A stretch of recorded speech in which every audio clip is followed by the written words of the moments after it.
예, 이 시즌에서만 인사할 수 있는 인사말로 다시 인사하겠습니다. 메리 크리스마스. 메리 크리스마스. 예, 메리라는 것은 기쁘다, 즐겁다 이런 뜻입니다. 예수 그리스도께 드리는 예배를 즐거워하자, 기뻐하자 이런 의미를 갖고 있습니다. 예수님의 탄생을 기뻐하자, 즐거워하자는 것입니다. 오늘은 왕의 탄생을 알리는 좋은 소식, 왕의 탄생을 알리는 좋은 소식이라는 주제로 말씀을 교제하겠습니다. 우리 성경을 여셔서 마태복음 1장 1절에서 6절까지를 함께 천천히 읽어보겠습니다. 마태복음 1장 1절에서 6절까지입니다. 아브라함과 다윗의 자손 예수 그리스도의 계보라. 아브라함이 이삭을 낳고 이삭은 야곱을 낳고 야곱은 유다와 그의 형제들을 낳고 유다는 다말에게서 베레스와 세라를 낳고 베레스는 헤스론을 낳고 헤스론은 람을 낳고 람은 아미나답을 낳고 아미나답은 나손을 낳고 나손은 살몬을 낳고 살몬은 라합에게서 보아스를 낳고 보아스는 룻에게서 오벳을 낳고 오벳은 이새를 낳고 이새는 누굴 낳았습니까? 다윗 왕을 낳으니라. 다윗은 우리아의 아내에게서 솔로몬을 낳고 이렇게 해서 계속 읽어 내려가야 하는데 이게 쉽지가 않죠. 한 해가 마치는 요즘이 되면 많은 사람들은 한 해를 돌아보면서 새해에는 내가 이렇게 살아야 되겠다 마음의 결단을 하는 분들이 많습니다. 우리 성도님들 중에서도 보면 야, 내년에는 하나님 말씀을 많이 읽어야지 이렇게 이제 결단하는 분들이 있거든요. 그분들이 이제 신약 성경부터 딱 읽는데 신약 성경 첫 장 마태복음에 족보가 나오잖아요. 이 족보가 계속 나오니까 읽기가 쉽지 않아요. 그래서 어떤 분들은 성경 읽기를 첫날부터 포기하는 분들도 있고 또는 족보가 별로 중요한 것 같지 않아서 점프를 하시는 분들도 있습니다. 얼핏 지루할 수 있는 족보를 왜 신약 성경은 이 족보로 시작할까요? 신약 성경의 첫 장 마태복음 1장은 누구의 족보를 기록하고 있죠? 예수 그리스도의 족보를 기록하고 있습니다. 예수님의 탄생으로 신약 시대가 활짝 열린 것입니다. 왜 신약 성경은 예수 그리스도의 족보로부터 시작될까요? 이 예수 그리스도의 족보는 없어서는 절대 안 될 중요한 내용이기 때문에 그렇습니다. 이 신약 성경 이후에 기록될 전체의 내용의 절대적인 기초가 되기 때문입니다. 이 족보는 예수 그리스도께서 그리스도요 왕으로 오셨음을 증명하고 선포하는 것입니다. 자, 우리 1절 다 같이 한번 읽어보겠습니다. 시작. 아브라함과 다윗의 자손 예수 그리스도의 계보라. 족보를 말하고 있습니다. 구약 성경에서는 하나님께서 보내실 그리스도가 어떠한 분이신지를 분명하게 알려주었어요. 우리 이제 세계 인구가 70억이다 80억이라고 하는데 주소만 정확하게 기록한다면 그 80억 인구 중에서 한 사람에게 정확하게 그 편지가 전달될 수 있겠죠. 맞습니까? 우리가 대한민국 이렇게 되면 대한민국만 선택되고 나머지 나라는 다 제외되는 겁니다. 전라북도 하면 다른 도는 다 제외되고 전라북도만 선택이 되는 거죠. 그 다음에 남원시 하면 다른 시들은 다 제외되고 남원시에 있는 사람만 택해지는 거죠. 거기 안에도 여러 사람이 살지 않습니까? 예, 1305호 김종만 하면 예, 한 사람에게만 딱 정확하게 전달될 수 있는 것입니다. 예, 마찬가지로 구약 성경은 줄기차게 하나님께서 보내실 그리스도가 누구신지에 대해서 정확한 주소를 예언해 놓으셨어요. 예, 그래서 첫 절이 아브라함과 다윗의 자손 예수 그리스도의 족보라. 그리스도가 아브라함의 자손으로 다윗의 자손으로 오실 것을 구약 성경이 예언하고 있는 것입니다. 특별히 6절을 한번 보시죠. 이새는 누구를 낳았습니까? 예, 다윗 왕을 낳으니라. 물론 그의 아들 솔로몬도 왕이고 르호보암도 왕이지만은 유일하게 다윗에게만 왕이라고 하는 표현을 쓰고 있는 것입니다. 그러니까 예수님이 뭐예요? 다윗 왕의 자손으로 오셨다는 것은 무엇을 얘기합니까? 예수님이 이 땅에 왕으로 오셨음을 성경이 선포하고 있는 것입니다. 시편 89편에 보게 되면 하나님께서 다윗 왕과 언약을 맺었습니다. 자, 먼저 3절 4절을 한번 같이 읽겠습니다. 시작. 주께서 이르시되 나는 내가 택한 자와 언약을 맺으며 내 종 다윗에게 맹세하기를 내가 내 자손을 영원히 경고하게 하며 내 왕위를 대대에 세우리라 하셨나이다. 예. 하나님께서 택하신 자 누구죠? 다윗과 언약을 맺었습니다. 그리고 누가 맹세했습니까? 하나님께서 다윗에게 맹세한 것입니다. 예, 하나님께서 뭐라고 맹세하시죠? 내가 다윗의 자손을 영원히 경고케 하며 다윗의 왕위를 대대에 세우리라 하셨나이다. 예, 그리고 35절 36절에서도 반복하고 있습니다. 우리 35절 36절 같이 읽겠습니다. 예, 시작. 내가 나의 거룩함으로 한 번 맹세하였은즉 다윗에게 거짓말을 하지 아니할 것이라. 그의 후손이 장구하고 그의 왕위는 해같이 내 앞에 항상 있으며 또 동창에 확실한 증인인 달같이 영원히 경고하게 되리라 하셨도다. 예, 36절에서도 하나님께서 다윗에게 맹세하십니다. 야, 참 하나님 대단하신 분. 하나님은 인간에게 맹세하십니다. 예. 그리고 성경 히브리서는 뭐라고 합니까? 하나님은 전능하시지만 하나님께서 하실 수 없는 게 있으시대요. 무엇을 못 하실까요? 예, 맹세하신 것, 약속하신 것은 예, 거짓말 하실 수 없는 것, 절대 바꾸지 못하는 것. 하나님께서 자신의 이름으로 맹세하셨다면 그 맹세하신 그 내용은 절대로 바꿀 수 없는 것입니다. 36절에 다윗의 후손이 장구하고 다윗의 왕위는 해같이 내 앞에 항상 있을 거다.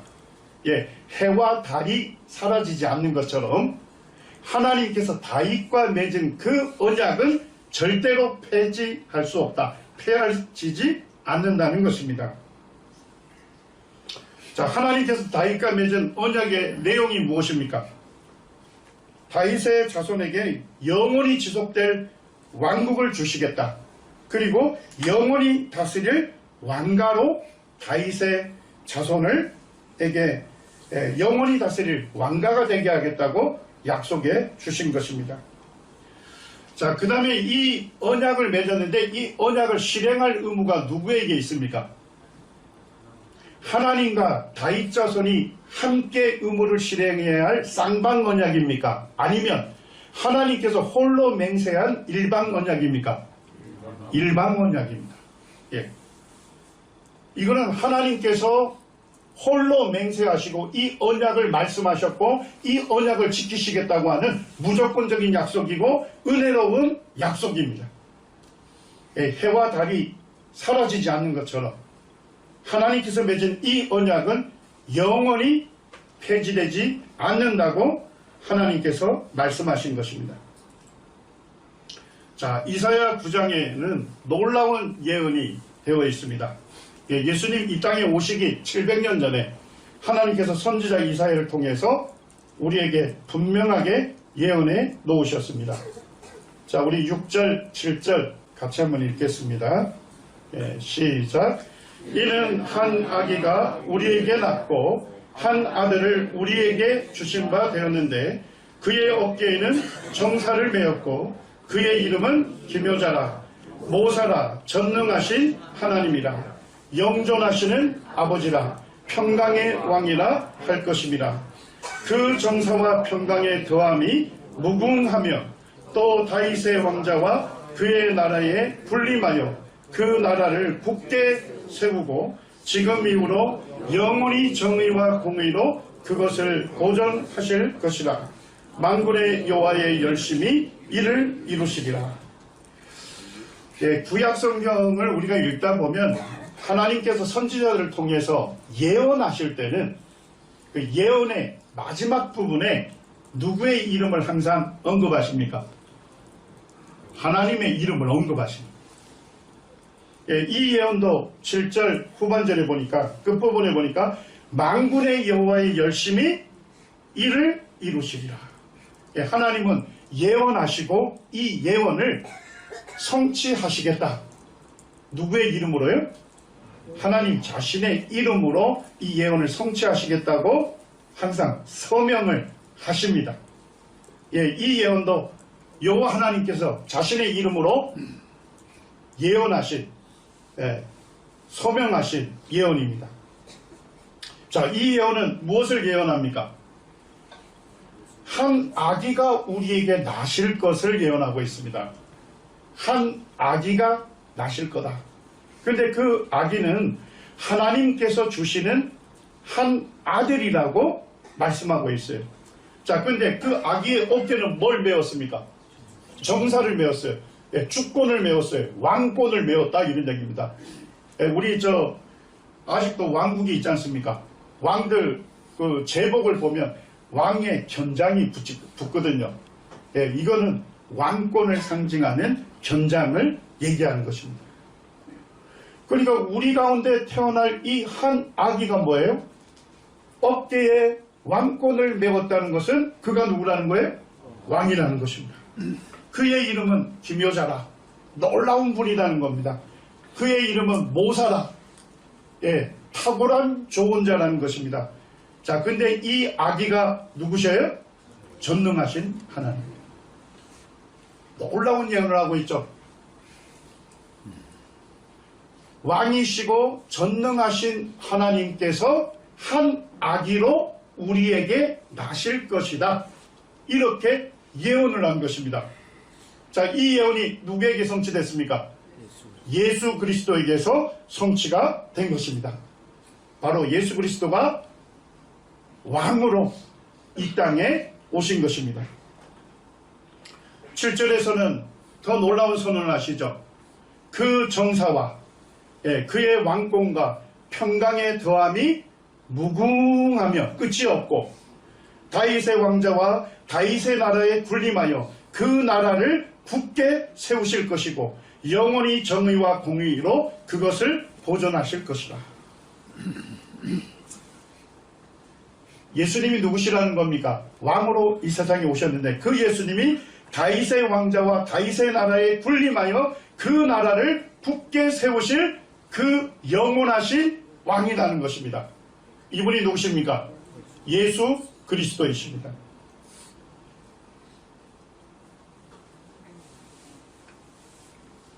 우리가 신약 성경을 읽을 때 이것을 놓치게 되면 예수 그리스도를 바르게 알지 못하는 것입니다. 신약 성경의 첫 장은 바로 예수 그리스도가 누구시냐? 그분이 바로 하나님께서 예언하신 그리스도시고 그리고 다윗의 왕자와 그의 나라에 군림하여 그 나라를 굳게 세우실 영원한 왕국을 시작하실 그 왕이시다 하는 것을 성경은 우리에게 말씀하고 있는 것입니다. 골로새서 1장 13절과 14절에서도 우리에게 분명하게 말씀하시죠. 같이 읽겠습니다. 시작. 그가 우리를 흑암의 권세에서 건져내사 그의 아들의 나라로 옮기셨느니라. 그 아들 안에서 우리가 속량 곧 제사함을 얻었도다. 우리는 구원받기 전에 흑암의 권세에 있었습니다. 어둠의 권세에 있었습니다. 요한일서는 말하기를, 사도 요한은 우리에게 우리 인간의 근본적인 문제를 분명하게 말씀합니다. 모든 인간은 어둠 가운데 행한다. 모든 인간은 어둠 가운데 행한다는 겁니다. 직설적으로 표현하면 뭡니까? 모든 사람이 다 죄인이라는 것입니다. 성경은 모든 사람이 죄를 범하였음에 하나님의 영광에 이르지 못한다 라고 선언하고 있습니다. 의인은 없나니 한 사람도 없다. 죄를 범치 아니한 아주 깨끗한 선인은 아주 없다고 성경은 선언하고 있는 것입니다. 자, 그런데 하나님은 어떤 분이셔요? 하나님은 빛이시라. 하나님에게는 어두움이 조금도 없으시다. 자, 빛과 어둠이 함께 있을 수 있습니까? 함께 있을 수 없는 거예요. 죄인이 거룩하신 하나님과 함께 할 수 없습니다. 어둠은요, 빛이 오면 어떻게 돼요? 쫓겨나는 것입니다. 죄인은 거룩하신 하나님으로부터 쫓겨나서 영원한 지옥에 들어갈 수밖에 없는 것이 필연적인 결과입니다. 우리 모두가 다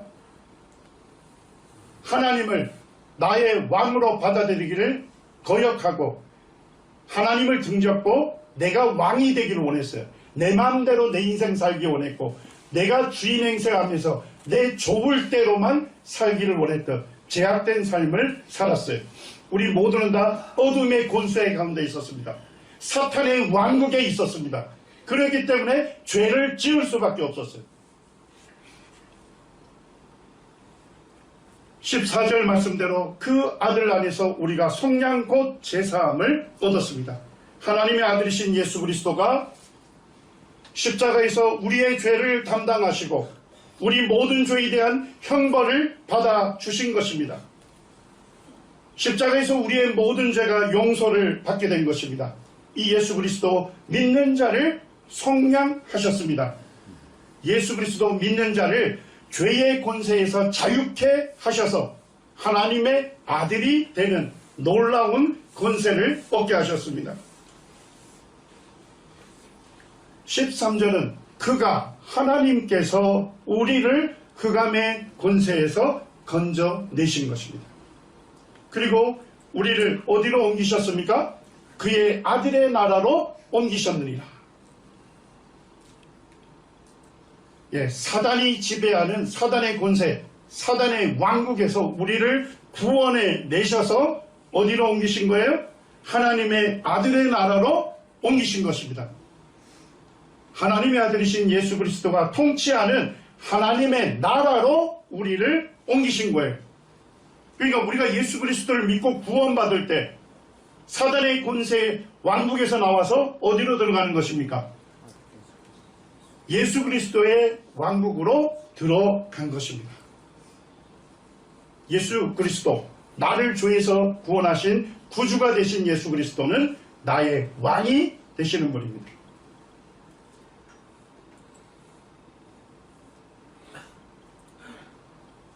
이 마태복음 첫 장, 신약성경의 첫 장에서 바로 오직 예수 그리스도의 계보에서 다윗에게만 왕이라는 표현을 씀으로써 예수 그리스도가 다윗 왕의 자손으로 오신 왕이심을 분명하게 선포하고 있는 것입니다. 우리 구원받은 성도님들은 모두 다 영적으로 예수 그리스도가 통치하는 하나님 나라에 들어와 계신 거예요. 그리고 예수 그리스도의 선하신 돌봄과 인도하심과 다스림을 지금 받고 있는 것입니다. 제가 잊을 수 없는 그 사건이 하나 있습니다. 우리 예전에 남아프리카 공화국에서 온 마크 형제님 가정 생각나시죠? 예. 그 가정이 중심이 돼서 외국인들이 모였고 우리 교회가 그 외국인들에게 성경을 가르치며 복음을 전했습니다. 어느 한 날 이제 성경 공부 마쳐진 다음에 다가를 했어요. 다가를 했는데 한 외국인 여성이 이 교회에 와서 좀 의아한 것이 있다 이렇게 하면서 얘기를 하는 거예요. 왜 이 교회는 여성들에게 공중기도를 시키지 않느냐, 왜 여성들에게 설교를 시키지 않느냐, 그리고 왜 여성들은 머리에 너울을 쓰냐. 그래서 제가 성경을 가지고 설명을 해줬어요. 이 성경이 말씀하는 바기 때문에 우리가 그대로 따르고 있다. 그런데도 보니까 이게 정리가 안 되고 있어요. 그리고 다른 여성은 또 뭐라고 하냐면 우리 교회 목사님 여잔데 이러면서 이제 편을 또 들고 있어요. 그래서 분위기가 좀 어땠는지 아시겠죠? 우리 표현으로 거시기 했어요. 그런데 이제 마크 형제님이 입을 딱 열었어요. 마크 형제님이 뭐라고 했냐면 교회는 다수결에 의해서 정해지는 민주주의가 아닙니다. 우리 성도님들도 잘 아셔야 돼요. 교회는 다수결에 의해서 결정되는 민주국가가 아니에요. 교회는 교회의 머리이시고 교회의 왕이신 예수 그리스도가 다스리시는 왕국입니다. 마크 형제님 그렇게 해요. 이 교회의 머리가 예수님이시다. 그리고 교회는 예수님의 다스림을 받고 있다. 우리가 할 수 있는 것은 그 주님의 말씀에 순종함으로써 그분을 기쁘시게 할 수 있는 거다. 딱 이렇게 하니까 다른 분들이 전부 다 입에 지퍼를 쫙.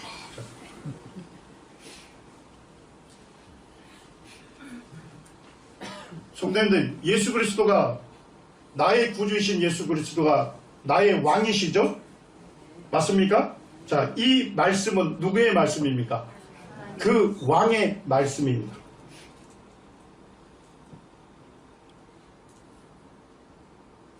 하늘 보좌에 계신 예수 그리스도, 그분은 이 성경 말씀으로 우리를 인도하시는 분이셔요. 우리는 예수 그리스도 나라의 거룩한 백성입니다. 우리는 이 왕의 말씀에 순종함으로써 나의 왕을 기쁘시게 섬길 수 있는 것입니다.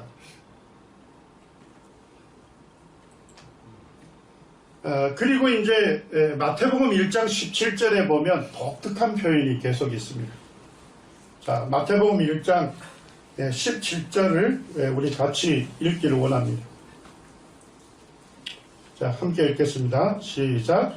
그런즉 모든 대수가 아브라함부터 다윗까지 14대요 다윗부터 바벨론으로 사로잡혀 갈 때까지 14대요 바벨론으로 사로잡혀 간 후부터 그리스도까지 14대더라. 자, 여기에서 족보를 그냥 쭉 나열만 하면 되는데 족보를 뭐예요? 세 구간으로 나눴죠. 그리고 여기에서 계속 강조하는 숫자가 뭡니까? 14대, 14대, 14대. 왜 예수님 족보에서 14를 강조할까요? 아브라함부터 다윗까지 14대요 이렇게 합니다. 다윗은 누구예요? 그의 직위가 뭐죠? 왕입니다. 그러니까 이 다윗 왕국이 세워질 때까지 그 족보를 쭉 얘기하고 있는 겁니다. 그리고 다윗부터 바벨론에 사로잡혀 갈 때까지 바벨론 제국에 의해서 유다 왕국이 멸망하고 이 유대인들이 포로로 끌려갔지 않습니까? 그때까지 14대다. 이 얘기는 뭔 얘기입니까? 이스라엘 백성들이 오직 하나님 한 분만을 섬기지 아니하고 우상 숭배에 몰두하고 죄짓고 타락했기 때문에 하나님께서 이 왕국을 뭐 하신 거예요? 심판하신 거예요. 그것이 14대입니다. 그리고 바벨론으로 사로잡혀간 후부터 누구까지요? 그리스도까지 14대더라. 예.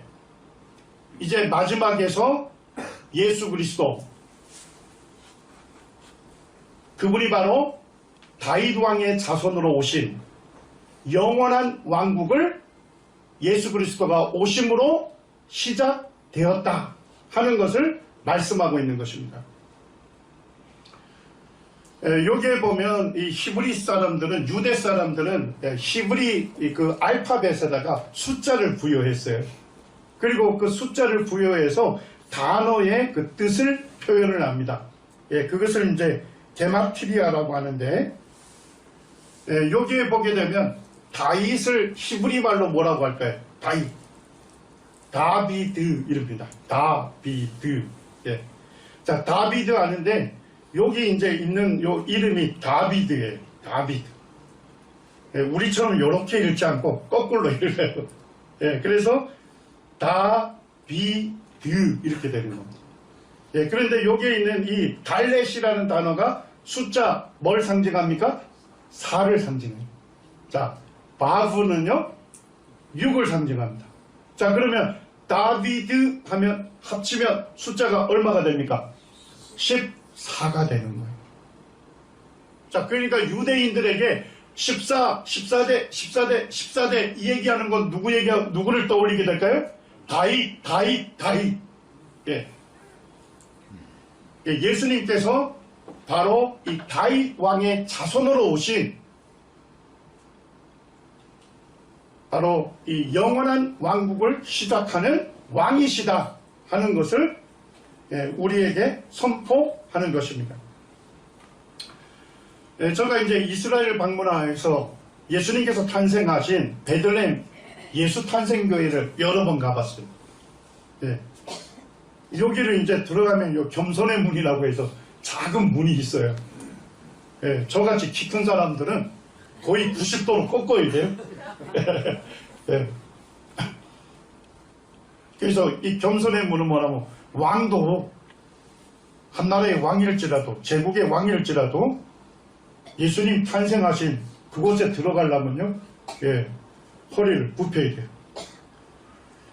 자, 거기에 들어가면 이제 작은 동굴이 있고 그곳에 이제 예수님 탄생하셨다는 그곳을 보존하고 있습니다. 자, 여기에 보니까 오목하게 들어간 부분이 있죠. 여기에서 예수님 탄생하셨다는 겁니다. 그리고 거기 테두리에 보면 라틴어로 이렇게 써져 있습니다. 이곳에서 예수 그리스도가 탄생하셨다. 자, 그러면서 바깥 둘레에 별이 그려져 있죠. 별이 그려져 있나요? 새겨져 있지 않습니까? 별. 자, 근데 독특한 별이죠? 자, 그 뿔이 몇 개일까요? 세워보세요. 14개입니다. 예, 이걸 베들레헴의 별이라고 하는 겁니다. 그러니까 유대인들에게 뭐예요? 이 베들레헴의 별을 딱 보면 뭘 떠올리죠? 14. 14 하면 누굴 떠올려요? 다윗 왕. 예. 그래서 그곳에 14개의 뿔을 가진 별을 새겨 놓은 것입니다. 예, 신약 성경은 예수 그리스도가 영원한 왕국을 시작하신 왕이심을 증명하면서 선포를 하는 것입니다. 예, 우리가 예수 그리스도가 왕 되심을 알지 못한다면 그 이후의 성경, 신약 성경 전체를 모르고 있는 것과 마찬가지인 겁니다. 예, 이제 예수님의 특별한 탄생에 대해서 좀 살펴보기로 원합니다. 우리 18절 보시죠. 마태복음 1장 18절에서 21절까지 교독하겠습니다. 예수 그리스도의 나심은 이러하니라. 그의 어머니 마리아가 요셉과 약혼하고 동거하기 전에 성령으로 잉태된 것이 나타났더니 그를 드러내지 아니하고 가만히 끊고자 하여 이 일을 생각할 때에 주의 사자가 현몽하여 이르되 다윗의 자손 요셉아 내 아내 마리아 데려오기를 무서워하지 말라. 그에게 잉태된 자는 성령으로 된 것이라. 그를 예수라 이는 그가 자기 백성을 그들의 죄에서 구원할 자이시라. 예, 감사합니다.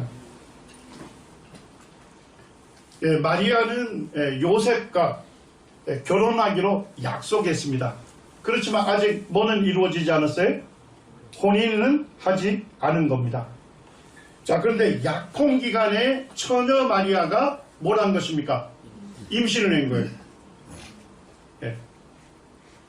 근데 성경은 우리에게 분명하게 말씀하시기를 요셉과 약혼하고 동거하기 전에 성령으로 잉태된 것이 나타났더니 예, 성령의 기적을 통해서 마리아가 임신하게 된 것입니다. 예, 초자연적인 그런 사건이죠. 자, 이것은 초자연적인 사건은 누가 하신 것입니까? 하나님께서 우리를 구원하실 놀라운 계획을 하나님께서 주도하셨다고 성경이 말씀하고 있는 것입니다. 아마도 이것은 분명 의문과 추문의 구름이 마리아를 덮었을 것입니다. 인간 역사상 처녀 출생이란 없었던 것이죠. 결혼하지 않은 여자가 임신했다면 거기에는 한 가지 설명만이 가능했을 것입니다. 요셉은 어떤 사람이었습니까? 의로운 사람이었습니다. 아마도 마리아를 사랑했던 것 같아요. 유대법으로 보게 되면 약혼을 하고 결혼하기 전에 임신을 했다. 다른 남편이 아닌 다른 남자와 관계를 맺었다면 율법으로 보면 이 여인은 어떻게 됩니까? 돌로 쳐 죽임을 당해야 하는 거예요. 그러니까 만약에 이 요셉이 자기하고 약혼했던 이 마리아가 임신했다는 것을 알게 됐을 때 아마 분개했다면 마리아를 죽음에 이르게 했을 것입니다. 그렇지만은 요셉은 의로운 사람이었어요. 그래서 가만히 끊고자 했습니다. 그때 주의 사자가 요셉에게 나타난 겁니다. 자, 요셉에게 나타나서 주의 사자가 첫 번째 요셉에게 한 인사말이 뭡니까? 자, 거기 보시죠. 뭐라고 요셉에게 인사합니까? 다윗의 자손 요셉아. 주의 사자가 나타나서 요셉아, 요셉이요 라고 해도 되는데 굳이 그 앞에 뭐라고 불러요? 다윗의 자손 요셉아. 주의 천사가 뭘 일깨우고 있습니까? 너는 다윗의 자손, 왕의 자손이다. 그리고 너와 결혼할 마리아가 잉태한 것은 누구라는 거예요? 그가 하나님 보내실 왕이심을 지금 일깨워 주고 있는 것입니다. 우리 이사야 7장 13절 14절을 같이 읽겠습니다. 시작. 이사야가 이르되 다윗의 집이여 원하건대 들을지어다. 그러므로 주께서 친히 징조를 너희에게 주실 것이라. 보라, 처녀가 잉태하여 아들을 낳을 것이요 그 이름을 임마누엘이라 하리라. 예수님 탄생하기 700년 전에 하나님께서 선지자 이사야를 통해서 예언해 놓으셨어요. 주께서 친히 징조를 너희에게 주실 것이다. 하나님께서 보내시는 그리스도를 알 수 있는 징조, 자, 하나님 보내시는 그리스도는 어떤 분이셔야 돼요? 보라, 처녀가 잉태하여 아들을 낳을 것이요. 그의 이름을 임마누엘이라 하리라. 자, 임마누엘이 무슨 뜻입니까? 예, 엘 하면 하나님이에요. 하나님이 우리와 함께 계시다. 하나님께서 우리 사람과 함께 계시다. 어떤 방법으로요? 처녀가 잉태하여 아들을 낳게 되고 그 아드님이 우리와 함께 거하시는 거죠. 예수님 탄생하기 700년 전에 그리스도가 처녀에게서 잉태되어 나실 것을 예언해 놓으신 거예요. 그 예언을 누가 이루신 거예요? 예수 그리스도께서 이루신 것입니다.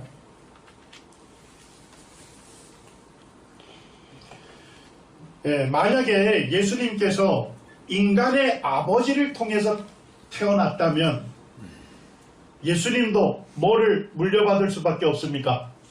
인간의 죄성을 물려받을 수밖에 없는 거예요. 죄성을 가진 죄인이 어떻게 죄인을 구원할 수 있겠습니까? 죄성을 가진 죄인이 어떻게 죄인을 대신하여 속죄할 수 있겠습니까? 불가능하죠? 그래서 하나님께서 뭐예요? 인간 아버지를 통하지 아니하시고 성령의 기적으로 잉태케 하신 거예요. 그래서 예수님은 뭡니까? 무죄하신 분으로 죄가 없으신 인자 하나님으로 이 땅에 나신 것입니다. 자, 예수님의 이름을 누가 지어주셨죠? 하나님께서 지어주셨어요. 네, 하나님 아버지께서 아들 대신 예수님의 이름을 지어주신 거예요. 자, 그 이름을 뭐라 지었습니까? 예수. 네, 히브리 말로 하면 예슈아 이런 뜻입니다. 이 예슈아라는 게 바로 여호와는 구원이시다.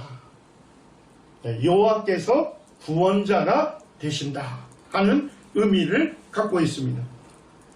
네, 예수님께서는 우리를 죄에서 구원하시려고 오신 온 세상의 구주이시고 바로 나의 구주가 되신 분이시죠. 자, 이제 마지막으로 예수님은 어느 마을에서 태어나셨습니까? 자, 2장 1절 우리 같이 읽겠습니다. 시작. 헤롯 왕 때에 예수께서 유대 베들레헴에서 나시매 동방으로부터 박사들이 예루살렘에 이르러 말하되. 왜 예수님께서 베들레헴에 태어나셨을까요? 이 베들레헴은 매우 작은 동네였습니다. 예수님께서 탄생하실 때 한 1000명 정도 사는 아주 작은 마을에 예수님께서 태어나신 것입니다. 자, 원래 예수님의 의붓 아버지인 요셉과 그의 어머니 마리아는 어디에서 살았습니까? 나사렛에서 살았어요. 갈릴리, 북쪽 갈릴리 나사렛에서 살았습니다. 자, 그런데 예수님은 어디에서 태어났습니까? 베들레헴에 태어난 거예요. 유대 지역의 베들레헴에 태어났습니다. 나사렛에서 베들레헴까지 가려면 걸어서 한 5일 내지 10일 걸리는 거리예요. 자, 그런데 마리아는 뭡니까? 이미 예수님을 임신하고 있었잖아요. 그리고 거의 만삭이었어요. 자, 그러면 나사렛에서 베들레헴까지 가는 여정이 쉽지 않은 여정이죠? 맞습니까? 예. 자, 그런데 어떻게 나사렛에서 살던 이 요셉과 마리아가 어떻게 예수님을 베들레헴에 꼭 그곳에 가서 나셔야만 했을까요? 자, 그 이유는 누가 말하고 있습니까? 구약 성경에 예언되어 있었던 것입니다. 구약 성경 미가 5장은 예수님 탄생하기 700년 전에 기록이 된 말씀입니다. 자, 우리 같이 한번 읽겠습니다. 시작. 베들레헴 에브라다야, 너는 유다 족속 중에 작을지라도 이스라엘을 다스릴 자가 내게서 나에게로 나올 것이라. 그의 근본은 상고의 영혼에 있느니라. 자, 이스라엘을 다스릴 자, 이스라엘의 왕, 유대의 왕이 어디에서 나온다고 예언되어 있습니까? 베들레헴에서 나올 것이라고 예언되어 있습니다. 자, 근데 이 왕의 근본은, 기원은 어디에 있답니까? 상고가 뭐예요? 아주 옛날부터 계신 분이다, 이런 얘기입니다. 아주 옛날부터. 아주 오래전부터 계셔요. 근데 거기에서 더 거슬러 올라가서 그의 기원은 어디랍니까? 영원이랍니다. 자, 그러면 태초 이전부터 거하신 분이죠? 맞습니까? 이 세상을 창조하기 이전부터 거하신 분이에요. 이 영혼 가운데 거하신 분이 누구십니까? 영혼 가운데 거하시는 유일한 분? 하나님이시죠. 그 하나님께서 뭐예요? 이스라엘의 통치자로 오신다는 겁니다. 어느 마을에요? 베들레헴이라고 하는 작은 마을에 오실 것을 예언하신 거예요. 자, 그래서 뭐예요? 요셉과 마리아는 나사렛에서 살았잖아요. 그리고 만삭 상태입니다. 그런데 어떻게 베들레헴까지 가게 되었을까요? 하나님께서 이 예언을 성취하기 위해서 누굴 사용했습니까? 당시의 대제국이었던 로마 제국의 초대 황제인 아우구스투스를 사용하셔서 뭘 예랬습니까? 호정령을 내린 거예요. 인구조사를 하게 한 것입니다. 그래서 요셉의 조상이 누굽니까? 다윗이었고, 다윗의 본적지가 어디예요? 베들레헴인 거예요. 그래서 만삭이었지만 모든 가족을 이끌고 열흘 길을 걸어서 베들레헴에 오신 거예요. 그리고 인구 등록을 하신 거예요. 그리고 날이 되어서 어떻게 된 겁니까? 해산을 했습니다. 그래서 아기 예수께서 어디에 탄생하신 겁니까? 베들레헴에 탄생하신 것입니다. 영원에 거하셨던 하나님께서 왕으로 이 땅에 오셨는데 베들레헴에 오셨습니다. 이스라엘의 수도 예루살렘에 오신 게 아니에요. 성경이 예언하는 대로 작은 마을 베들레헴에 오신 것입니다. 그리고 왕이 오셨지만 왕궁에서 나신 게 아니고 마국간에 나셨어요. 그리고 요람에 쌓인 것이 아니고 짐승의 구유에 누이셨습니다. 하늘 영광을 뒤로 하시고 이 땅에 오셔서 가장 낮은 자의 위치로 이 땅에 오신 것입니다.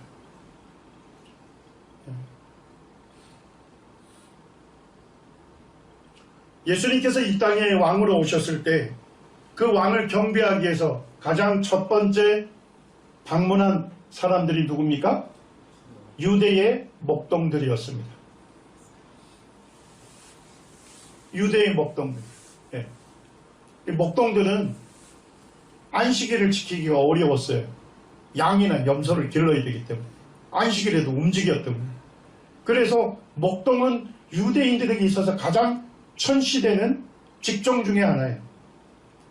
가장 천시받는 그들에게 왕이 나셨음을 알림, 왕이 탄생하셨다는 기쁜 소식을 그들이 듣게 돼요. 그리고 그 목동들이 아기 예수께 와서 유대인의 왕으로 무릎을 굽혀 경배를 드렸습니다. 그리고 이제 누가 아기 예수께 왔습니까? 동방의 박사들.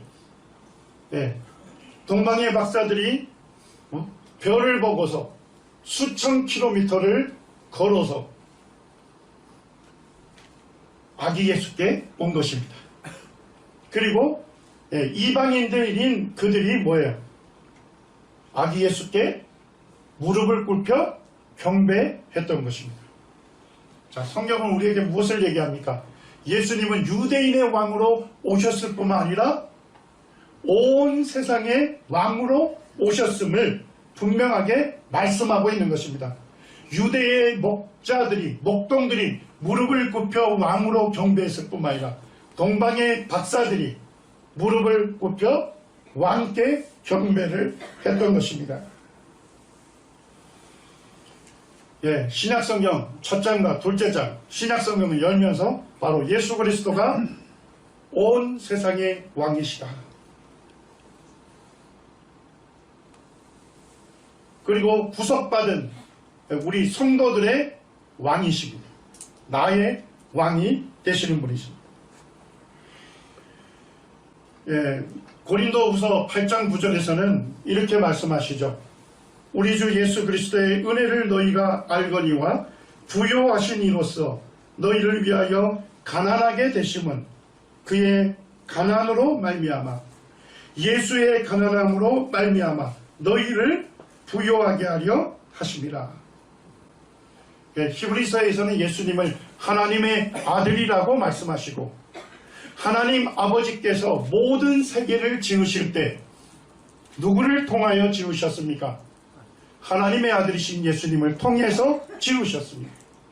예, 성경은 하나님의 아들이신 예수님이 모든 세계를 지으신 창조주이심을 말씀하고 있는 것입니다. 그리고 여러분들과 저를 지으신 우리의 창조주이십니다. 나의 참 주인이시고 내가 위하고 섬길 유일한 왕이 되시는 분이십니다. 예, 그 왕이 왕궁도 아닌 마국간에 오셨고 짐승의 부위에 누이셨고 그리고 마리아가 남자아이를 낳았기 때문에 40일이 되면 정결예식을 드려야 했죠.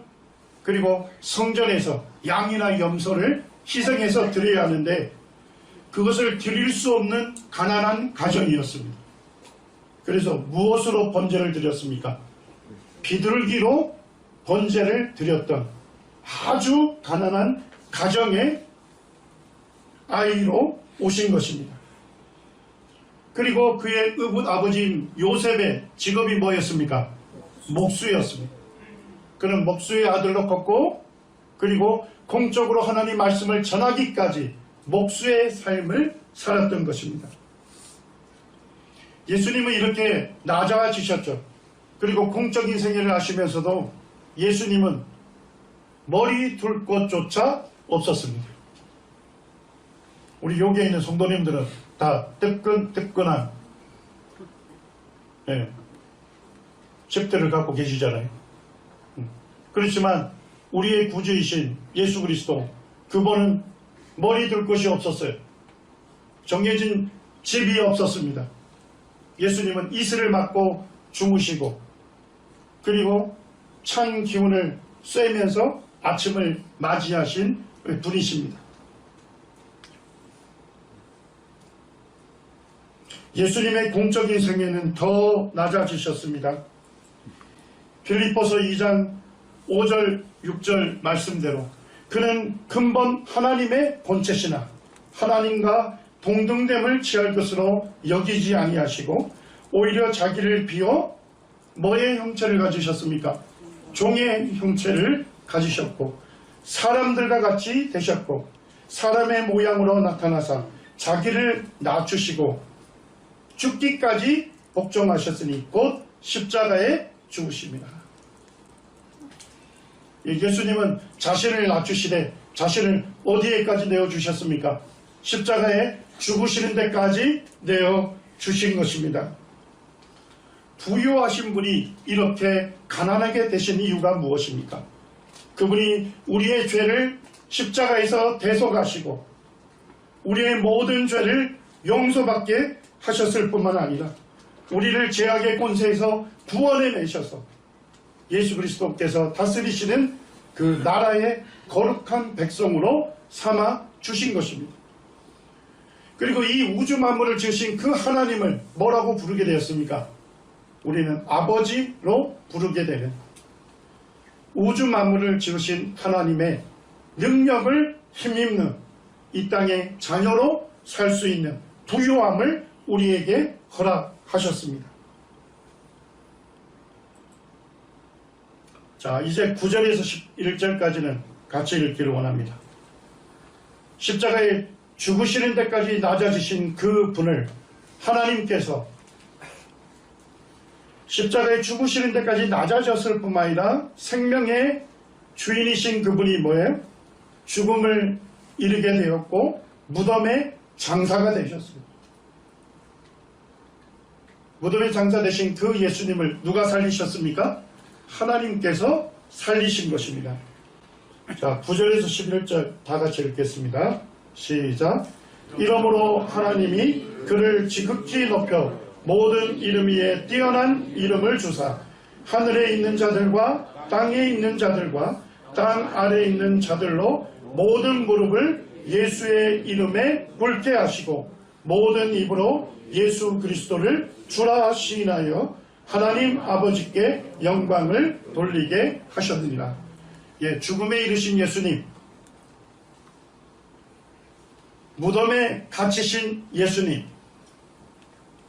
사망 권세도 예수님을 무덤에 영원히 가둘 수 없었습니다.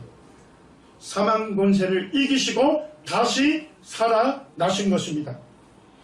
하나님께서 이 부활하신 예수님을 지극히 높여서 모든 이름 위에 뛰어난 이름을 주셨어요. 그리고 모든 무릎으로 예수의 이름에 꿇게 하시고 모든 입으로 예수 그리스도를 뭐라고 시인하였습니까? 주라 시인하여 하나님 아버지께 영광을 돌리게 하셨습니다. 나의 주님은 누구십니까? 예수 그리스도십니다. 우리는 기도할 때마다 예수님을 주님 이렇게 부르잖아요. 예, 신약 성경에서 이 주라고 하는 단어는 주인이라는 의미 이상입니다. 이 주라고 하는 단어는 퀴리오스라는 단어인데 통치자다는 의미를 갖고 있습니다. 정확하게 번역하면 주군이다, 왕이라고 하는 의미입니다. 부활하신 예수님을 하나님께서 뭘로 삼으셨어요? 임금과 구주로 삼으신 것입니다. 예수님을 하나님께서 살리시고 임금과 구주로 삼으신 것입니다. 오늘날 구원받은 성도들조차도 예수님이 나의 왕이다 하는 것을 불편하게 여기는 분들이 있습니다. 성경은 줄기차게 예수님이 주님이시다, 그분이 주군이시고 그분이 왕이시다, 모든 사람이 무릎을 꿇혀 경배해야 할 유일한 분이시다. 예, 우리 성도님들이 예수님께 무릎을 꿇혀 경배할 때 하나님께서 영광을 받으시는 것입니다. 예. 우리 모든 구원받은 성도님들은 이미 영적으로 예수 그리스도가 통치하는 하나님의 영원한 왕국에 들어오신 것입니다. 왕의 말씀을 우리는 순종함으로써 그 왕을 기쁘시게 할 수 있는 것입니다. 이제 교회와 함께 주님이 지상에 재림하실 때 그 영원한 왕국이 이 땅에 온전하게 실현되게 될 것입니다. 이 놀라운 일도 우리 가운데 분명하게 이루어지게 될 것을 확신합니다. 감사합니다.